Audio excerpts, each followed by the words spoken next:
చాలామంది ఆర్ఎస్ఎస్ అంటే అది ఒక హిందూ ఉగ్రవాద సంస్థ అన్నట్లు చెప్తూ ఉంటారు. ఈ 2025కి అక్షరాల 100 సంవత్సరాలు అయింది ఆర్ఎస్ఎస్ సంస్థ పెట్టి. అది హిందూ ఉగ్రవాద సంస్థ కాదు.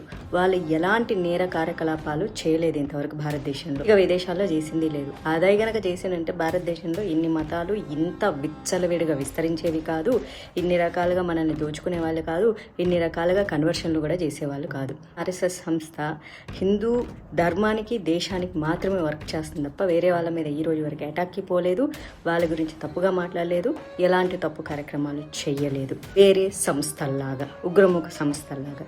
కానీ వాళ్ళు నిందని మూటగట్టుకుంటున్నారు. ఇప్పటికైనా ఆర్ఎస్ఎస్ వాళ్ళు బయటికి వచ్చి వాళ్ళ కార్యకలాపాలు ఏంటి అన్నది చెప్తే బాగుంటుంది. ఎందుకంటే వాళ్ళు చెప్పకపోవడం వల్లే ఇది ఒక సీక్రెట్ ఆర్గనైజేషన్ అని చాలామంది ఏదో ఇలా ఊహించుకుంటున్నారు. ఇలా గుప్పిటి మూసి ఉంటే తెరిస్తే అక్కడ ఏమీ ఉండదు, దేశం ధర్మం తప్ప ఏమీ వాళ్ళు వేరే కార్యక్రమమే చెయ్యరు. ప్రజలు చాలా మందికి తెలియని వాళ్ళు వీళ్ళు ఏదేదో చేసేస్తారని ఏదేది చెయ్యరు. ధర్మం కాపాడటానికి, ఈ దేశం సురక్షితంగా ఉండటానికి మాత్రమే వాళ్ళు నిరంతరం కష్టపడుతూ ఉంటారు. ఎంతో మంది కుటుంబాలని త్యాగం చేసి, మరి కొంతమంది అయితే పెళ్లిళ్ళు కూడా చేసుకోకుండా ఈ దేశం కోసం కష్టపడుతూ ఉంటారు. సంఘ్ వాళ్ళంటే ఈ కమ్యూనిస్టులకి వాళ్ళకి వీళ్ళకి భయంకరమైన కోపం. కాంగ్రెస్ వాళ్ళకి రీసెంట్గా పెద్ద వింత వచ్చినట్టు కమ్యూనిస్టు సంఘాలు ప్రకటించేసేది ఆర్ఎస్ఎస్ కానీ బీజేపీ కానీ ఫాసిస్ట్ సంస్థలు కాదని చెప్పేశారనమాట.